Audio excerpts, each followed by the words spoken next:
Welcome to the Alpha Pickleball Podcast, where we slice through the noise to bring you the juiciest insights, strategies, and stories from the dynamic world of pickleball. Join us as we serve up engaging conversations with top players, coaches, and enthusiasts, giving you an ace perspective on all things pickleball. Whether you're a seasoned pro or just stepping onto the court, get ready for a volley of knowledge that'll elevate your game to alpha levels. Let the rallies begin.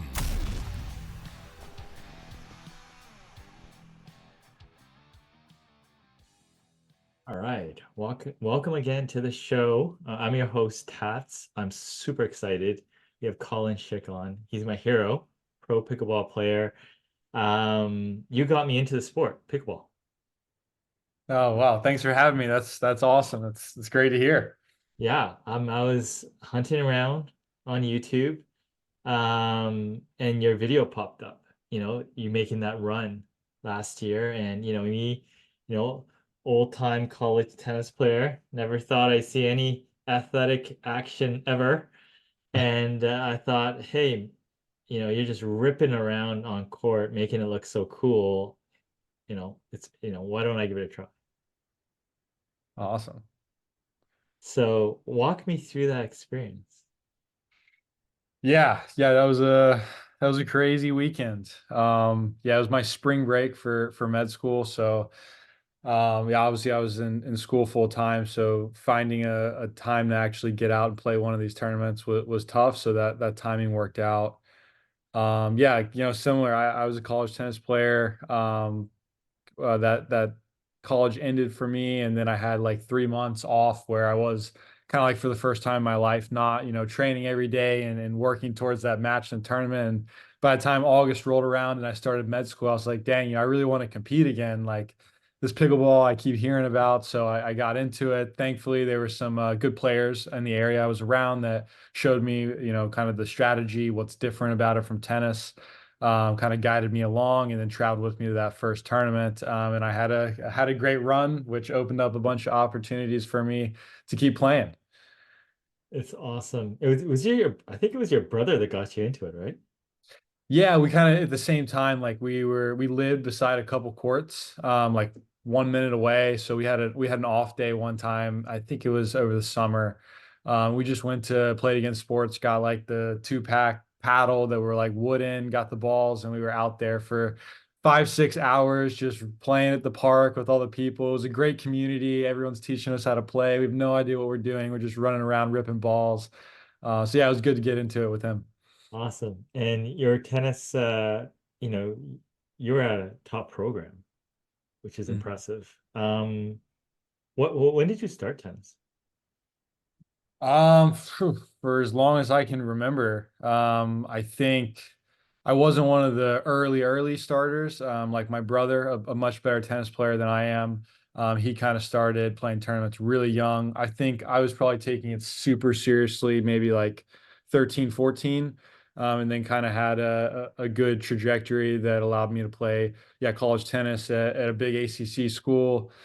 But yeah, I mean, as far as I can remember, I've just been playing tennis all my life. One thing that was really unique looking back to your tennis background was and I'm not too familiar with this, but I think you became some sort of a double specialist. Was that deliberate, or did they see sort of results in that direction? Yeah, definitely became a dub specialist. I was always really, I would say, better at doubles and enjoyed it. Especially even in my junior results, I really like loved those doubles matches. The game made a lot of sense to me. I enjoyed kind of like running plays, the fast hands part of it, kind of a lot of things I love about pickleball. But yeah, so yeah, especially towards the last 2 years of my college career, especially when school was heating up too. We had a tough team. We had a good team. So there were better singles guys than me. And my coach even asked me, before I think probably either my senior season or my fifth year season, like, do you still want to be considered for the singles lineup, or do you want me to just put you through dubs? And I just took that route. Yeah, I was able to focus on doubles and have some good results to finish out my college career. Yeah, that's awesome. For sure. So You said there's a bunch of good players where you were. I mean, who are you working with? Like, who are those players that taught you what you knew early days? Yeah, the guy that really got me into it, especially on the single side, is Anton Goods. He's been playing pickleball. I think, we went to that Atlanta tournament. He told me it was like his fourth or fifth time being there. So, he's been playing these tournaments forever. Really understands the game, really knows all the ins and outs. He's not a flashy player. He's going to grind you down with 12 or 14 different balls in a rally. So I think that's the best kind of person to learn from. So yeah, I was traveling with him, training with him every day. And now that I have a year off med school, I actually live in Charlotte now, so I'm not in Raleigh with the original crew. Now I'm in Charlotte, where luckily I live around the people I play doubles with, mixed and men's doubles. I get to train with them every day. Yeah. I was gonna ask with your schooling and stuff, how do you juggle the two? What's that look like? Yeah, it was tough in the beginning. Now I am off for a year. So it's not that tough anymore. But yeah, I think it felt to me kind of just like college tennis, where I was substituting it in for a heavy school load with college tennis. The main difference was I get to select my practice schedule and tournament schedule now, versus being told when practice is and having to go to Notre Dame or Louisville on this specific date. I could choose what tournament mapped out with my exam schedule and my class schedule. Yeah, that's very cool. And I'm curious, you're playing with Jack Sock. How did that even happen? Yeah, yeah. My brother actually practiced with him a bunch. He lives in Charlotte. And then after I had that big run in Florida, he was getting into pickleball. He was going to start playing full time the following year. So he shot me a message, said, come up, let's play, let's train some. There's a good group up here, him, Eric Roddy, and Brooke Buckner. So we had, four good pros on court for doubles, and I really needed to get better at doubles. So, I was driving up here to Charlotte a couple hours, 2 to 3 times a week towards the fall semester. We just had a ton of fun playing together. I think we both, want to have a lot of fun. We like to play kind of flashy, athletic. So, once the whole PPA MLP thing came down, and I was able to take a year off med school, we were like, we gotta play some tournaments. We got to do this. This is going to be a lot of fun. Wow, no, that makes sense. You knew each other's game. Sounds obvious you're friends off the court, and you're just going out to battle together. Mhm. Yeah, that's awesome. I mean, from when you started to where you are now, you probably, learned from other players that you played and stuff.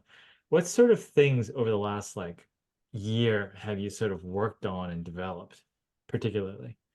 Yeah, yeah. I think mainly on the dub side is what I think I worked on, because I did so much work on the singles work early on before I played that first tournament.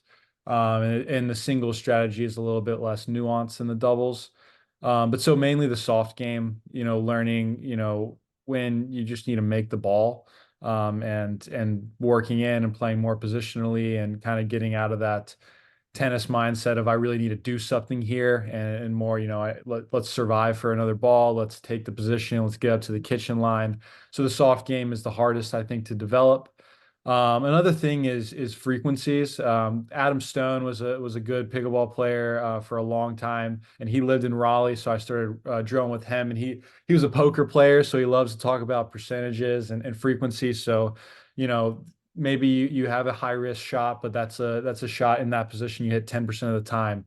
And if you're going to speed up to the left side of their body, next time it's at the right side. Next time, make it a little bit harder, take a little bit of pace off. So just always keeping them guessing. It's a bit of a chess match on the doubles court. So I think that's really what I've been working on. Well, one thing I noticed, I'm not quite sure, but I think you hit that very soft forehand slice. You like hitting that. That's kind of nice. Did you have that from day one, or is that something you could develop to keep the point going to being strategic? Yeah, definitely did not have that from day one. That was probably going like 12 feet in the air and giving them an overhead. But yeah, I think I got into pickleball in kind of a weird time, because I first started playing before the paddle technology got really good. So my first early days of singles were with a lot worse paddles, and I think the singles game you really had to develop that shot of they're on the volley zone, they're hitting volleys at you in your back, and you can't really rip passing shots like you can now with the paddles. So I did need to learn that kind of soft reset on the backhand and the forehand side. Yeah, but I see you using that on the doubles, and it seems to work for you to keep it going.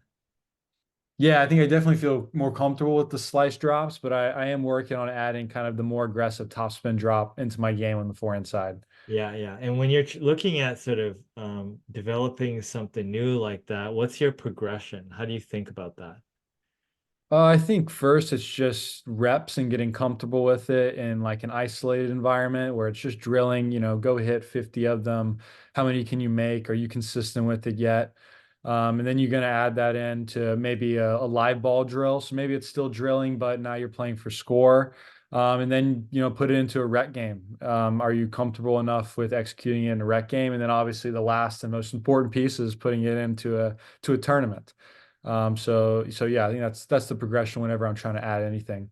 Yeah. And you're pursuing your medical stuff. Your parents are doctors. I mean, how does that all fit into your vision?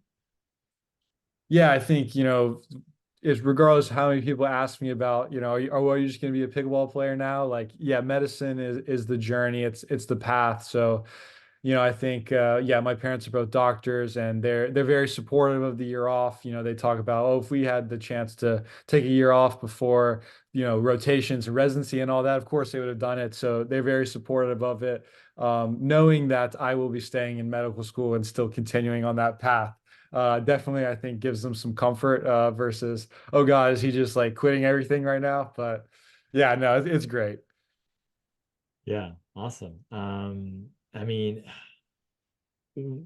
people must come to you for tips all the time on, how to improve and stuff like that. I mean, for like an intermediate player or even a lower advanced player, I mean, what sort of things come to mind that are fundamental or, useful? Yeah, I think a question like that is really dependent on the person. My first thought when I'm thinking about people that are asking me for advice is it's usually ex-college tennis players. And those players have a very good skill set coming in versus someone with no racket background. Like when I'm teaching my girlfriend to play, she was a volleyball player, but no racket background, so has the hand-eye coordination, but the movements are a little bit different. But my advice to tennis players is always just don't be stubborn in the beginning. Don't sit there and hit ground ball forehands as hard as you can. Listen to the people around you, and they'll teach you the game. Versus someone that has never played a racket sport. Maybe they need to learn how to rip a ball a couple times. They might have the soft game already naturally. Some people are good with fast hand stuff. Some people need to work on that. I think it really is dependent on the player, and you just need to identify like a specific area that you need to get better. Yeah. So out of the people that you play, I mean, what sort of shots, because you're facing them directly, do you admire from the different people that you play, like at the pro level? Yeah. I mean, luckily he's on my side of the court in men's doubles, but I would say Jack's power, especially on the forehand side. Obviously, you know how good his forehand was in tennis. So in pickle, he hits the ball pretty freaking hard. So yeah, just how whippy the wrist is and what he's able to create is pretty special and pretty impressive. Um, I recently got to play Dekel Bar in mixed doubles, and good God, that guy's serve is massive. Yeah, I've never seen anything like that on the pickleball court. So yeah, those are I'd say the weapon shots that I'm really scared of on the court. And then a guy like Ben Johns, just the way he understands the game, and it feels like it's not necessarily a shot that he has, but he's basically moving to the spot you're going to hit the ball to before you even hit the ball. So that's also something I think is really impressive. Yeah. Starting with your first person, yeah, I mean, it just sounds different when he Mhm. hits it. Um, I had no clue that you could use that much wrist and control it at that level, but I guess that's what he did in tennis too. When I first saw Jack Sock, I was like, can he control it, right?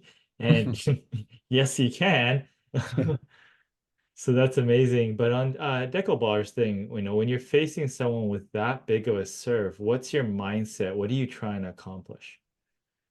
Yeah, I mean, I think a lot of it depends on how clean of contact you can get. If the ball is especially getting a little wonky, if the court is a little bit gritty and bad bounces are prevalent, then I'm gonna take a lot more loft on the return, hit it higher, and I need to hit that ball deep by any means possible. If I can get a good crack on it and hit it deep, that's ideal.